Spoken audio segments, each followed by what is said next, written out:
Hey, I'd like to welcome you to another episode of Mission Matters. My name is Adam Torres, and if you'd like to apply to be a guest on the show, just head on over to missionmatters.com and click on Be Our Guest to apply.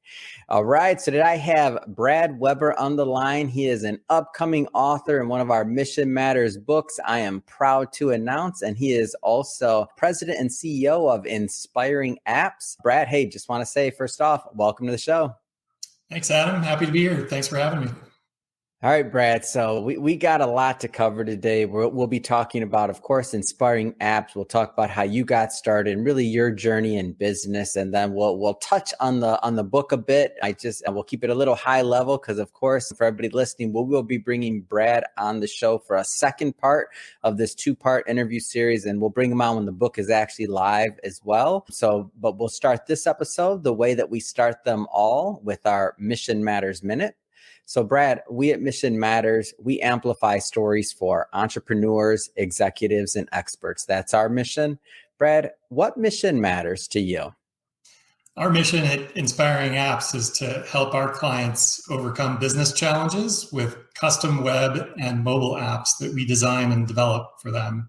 I had a similar mission during my decade as an independent software developer, but as just one person, I was limited to helping mostly small to mid-sized companies. But in the 15 years since founding Inspiring Apps, I've grown a fabulous team of designers and developers who can tackle much larger challenges than I was able to handle on my own. So now we design and develop new web and mobile products for large enterprises, and our work impacts millions of users. It's a great story, and one that I'm happy to bring to my audience and as well. And I guess just to kind of kick this off, let's talk a little bit more about your background. So you mentioned this decade-long journey. Like what inspires you to get out there and to be an entrepreneur and start your own company? Well, it started before founding my own company. As an independent developer, I worked at a Big Six, as we used to call it, consulting firm back in the with tens of thousands of employees working on giant billing systems for telecommunications companies and things like that. I had what I think is an atypical experience there. In my 3 years, I never saw a project successfully completed. That's a tough way for somebody like me to be. I wanted to develop and build things that people actually used. So I was working at the time to build my skills and my own network to start working with the smaller companies to be able to develop applications entirely on my own, primarily desktop applications back in the day. So this was almost 25 years ago now for that. And then through many experiences on my own, I was getting the itch to grow a team and tackle bigger projects and be able to take on bigger things than I was able to do on my own. So at about the 8-year mark as an independent developer, I started planning for founding and growing Inspiring Apps. Wow. Yeah, it's a great story. And I feel like, I mean, you have a unique vantage point because you've obviously been doing this for a long time, number one. But number two, in your entrepreneurial journey, really, you saw it, I believe, we're now in like this renaissance where it's more feasible, it's more obtainable for many people to do either freelance work, to grow their own companies, especially just with the demand there is for whether it's software or other services in that realm. What would you tell like that new group of, let's just say, entrepreneurs or individuals that are maybe feeling a little bit of a dissatisfaction and they want to go out there and start their own thing or their own projects? Like, what kind of things would you tell them? Obviously, now having the benefit of hindsight and experience under your belt. It is a lot of work. We can start with that. It is risky in the beginning for sure. And I know that some people take the approach of just leaping off the cliff and hoping they sprout wings before they hit the ground. For me, that was not a comfortable approach. It was definitely more tapered into that experience. So as I mentioned, I was working for a Big Six consulting company. I left when I thought I had enough business to get my consulting business going on my own, and learned that I didn't have enough clients. So I took on another job. I worked there for a while again, tried to grow up my network, left again, found a second time that I still didn't have quite enough. So I went back for one more job before ultimately I was able to leave and stay independently employed or, working on my own business. And it's been that way ever since. So a little tough. I don't get discouraged in the beginning if it's not a blockbuster success right out of the gates. But with some persistence and hard work and a lot of patience, I was able to get to something that would sustain me and now a large team. If you could go back, is there anything that you would do different? It's a tricky question. There are tons of mistakes that I made along the way. So it'd be nice to do with a little less pain. Yeah. But at the same time, those lessons were important to get me to where I am today. So I think I have to answer no. I probably wouldn't make changes because I'm worried that I wouldn't end up in this seat talking to you. Well, I'll tell you what. Well, I'll pick on myself. There's a whole lot of things I would have did differently. I didn't even know I was in the media business when I started, Brad. At least you knew what business you were in. That's true.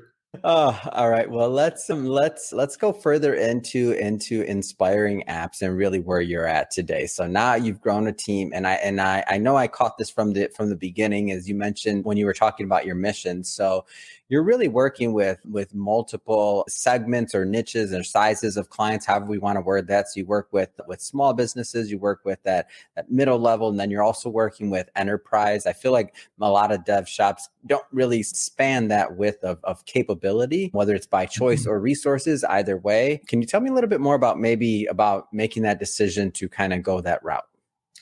Yeah, I wish I could say it was all under our control, but certainly in the early days when we were smaller, it takes time. You got to put the time in. You have to earn the trust of the clients that you have.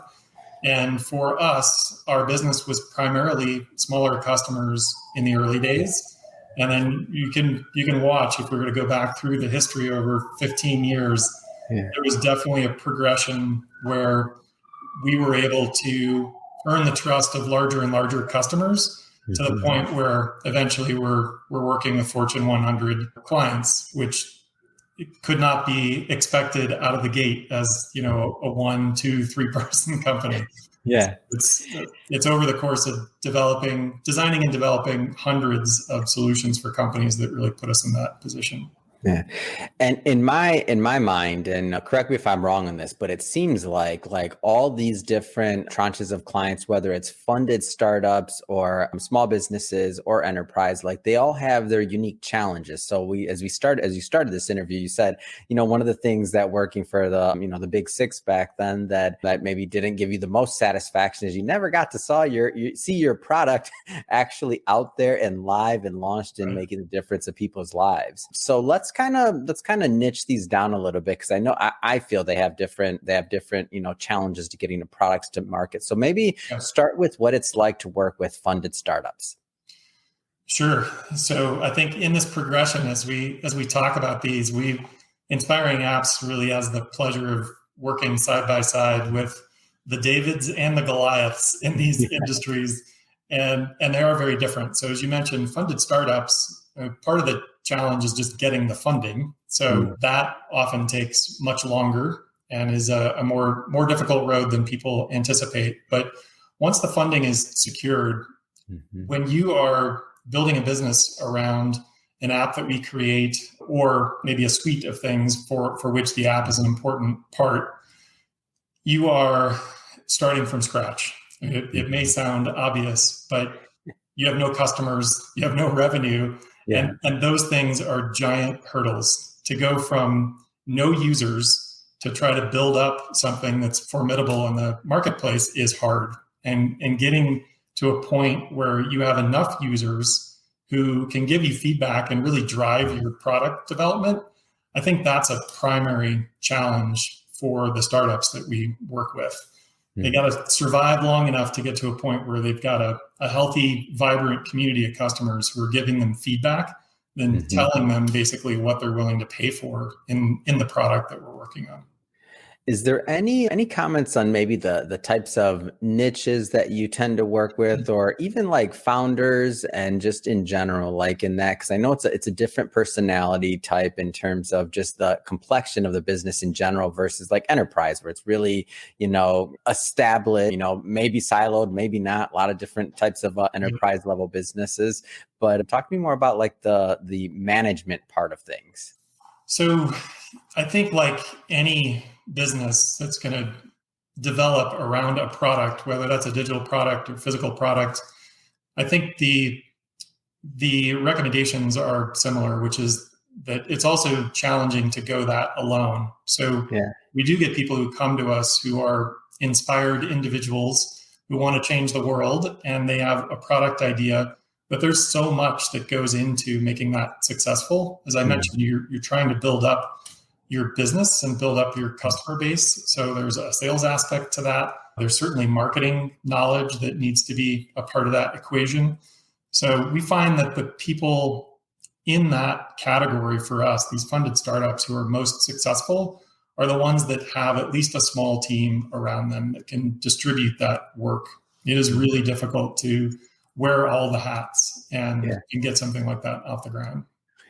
Oh my gosh, you're taking me back to the early days of Mission Matters, Brad. When I was doing the interviews, I was editing, I was doing the distribution. Man, I was pulling my hair out. Like maybe that was the early days of where we began. So my hat goes out to any founder out there that of a startup that has that mission or has that goal and wants to go at it and just has that tenacity to maybe fall on their face a couple times and just keep on pushing and keep on moving, because it's not easy. It's always easier from the outside looking in than actually, in my opinion, walking in those shoes. So my hat always goes off to them. But any kind of tips for those that are out there when it comes to getting a project from beginning to actually getting to that next level where they're getting user feedback? What kind of tips from your vantage point, Brad?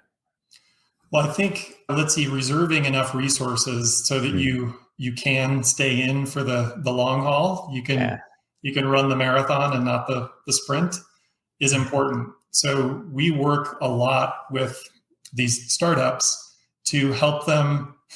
You want to think big in terms of your business and your longer term vision. You want to think small in terms of the first thing that you develop and try to release to the public.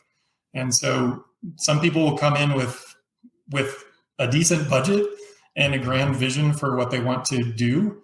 But if you've got $250,000 that you're going to spend on your new product, you should not be spending $250,000 on the app design and development. You should be spending maybe $100,000 on your app design and development and reserve $150,000 on marketing and promoting and building this community, building out your team, and some of the other services that are required to make your product a success.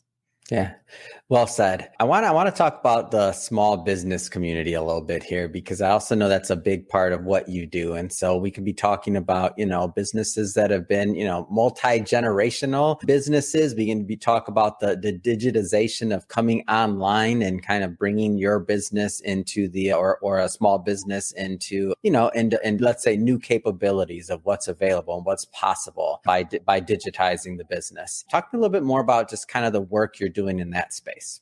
Sure. So what we often see for this group of customers is that, as you said, they are more of an established business. Now they have customers, they have budget, they've got process, they're growing, they've got a decent sized team.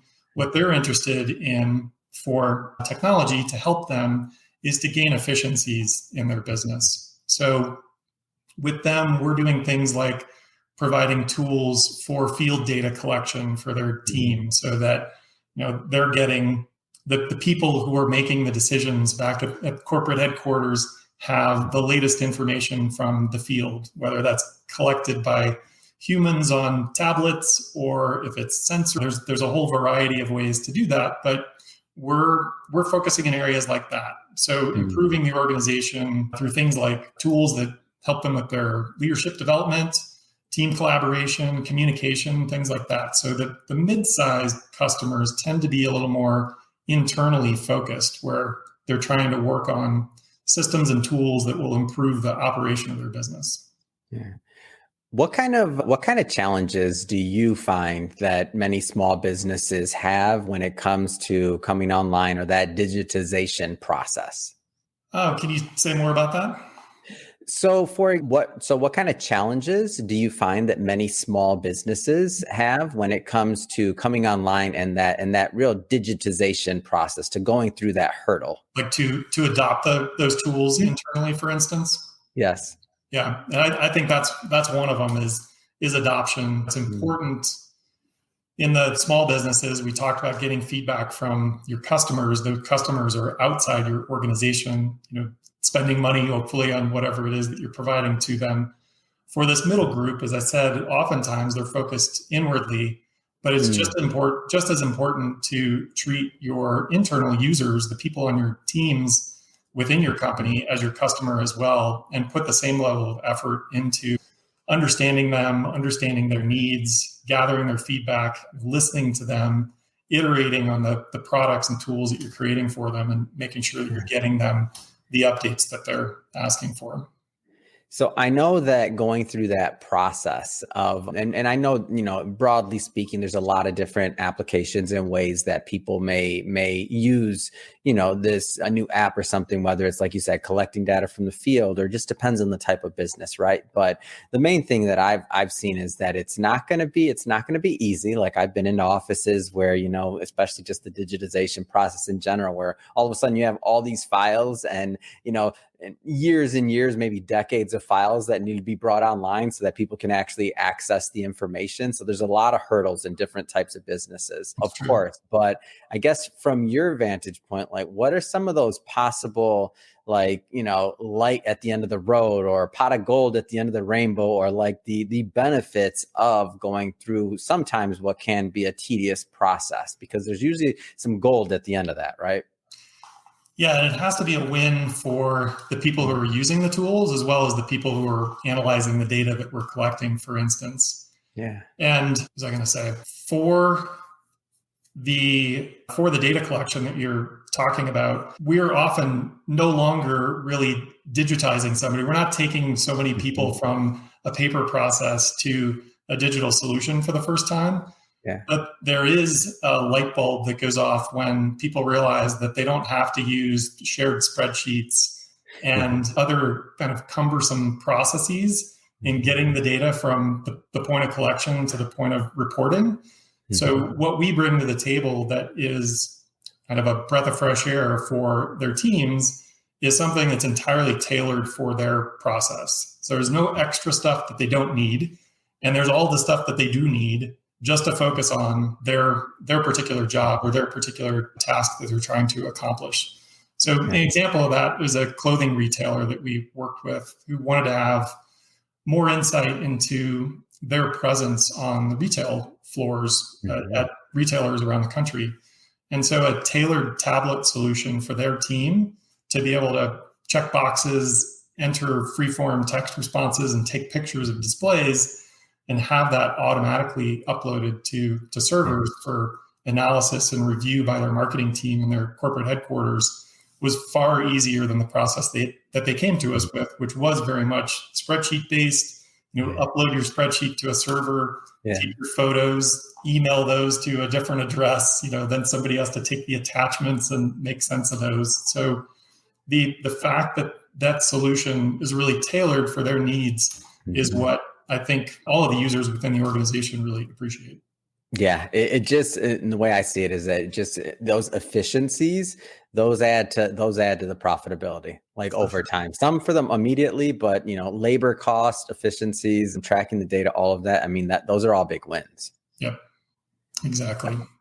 Let's spend some time on the enterprise side of things and really what you're doing there. So what does it look like to work with these large enterprise clients? Yeah, so this has become really a majority of our business now. And it's really fun to work with the enterprise clients, as I mentioned, spanning the Davids and the Goliaths. These are the Goliaths. And the thing that's unique about them is that on one hand, they can be a little slower to move and be able to operate. They have legacy systems that they're dealing with that a startup who's starting from scratch does not have to carry with them. They have an IT team that usually has a pretty big backlog of work that they need to do for the organization, and they may lack experience with the latest technology. The organization itself wants to stay relevant. They want to fight off these newcomers who are trying to break into the space. But the advantage they have, the tremendous advantage, I think, is that they have those customers. In some cases, tens of thousands, hundreds of thousands, millions of customers. They have budget and they have patience. And all of those things work in their favor at that end of the scale to be able to bring something to market where they've taken into account feedback from those customers, and they have the patience and the budget to be able to iterate on solutions that we create. So what I mean by that is we're going to produce something as a first version of their product, and customers are going to react, hopefully mostly positive, but they'll have constructive criticism as well. And it's important to have the time and the budget to be able to refine the product and address those concerns that people are raising, so that at some point you've now given them exactly what they need in the market, what they're asking for. So that's a different kind of fun at that end of the scale.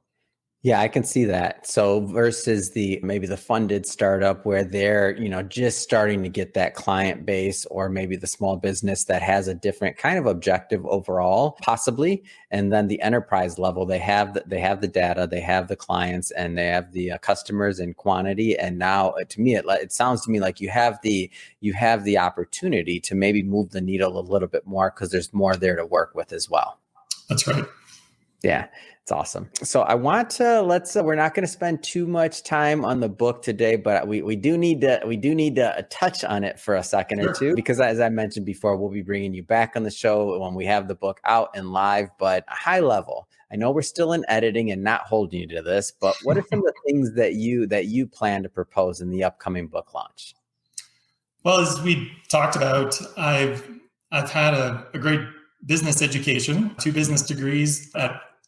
At heart, I'm a developer, a software developer, but that formal business education has been really helpful for me. But no matter how much classroom education we get, I think you can probably back me up on this, Adam, that we can count on learning a lot more lessons when we try to put that learning into practice in our own business. So I plan to share my lessons. Some of them are entertaining, some of them are painful, so that readers can learn from my mistakes. Yeah. And I love that you're willing to do that, because then it won't be just me picking on myself about my mistakes. Like most of this show in our books are about, at least for what I write in them, is really the hope is that if we can share, genuine stories and let people know what it's really like, that obviously we want to inspire others to maybe pursue their own dreams, but also to educate them on maybe some of the bumps along the way, so that if you're either going through them, hey, you're not alone. And if you've been through them, we can relate. For sure. They're going to happen, but I guess the tale to tell is that you will get through them, and they do make for entertaining stories at the other side. Wonderful.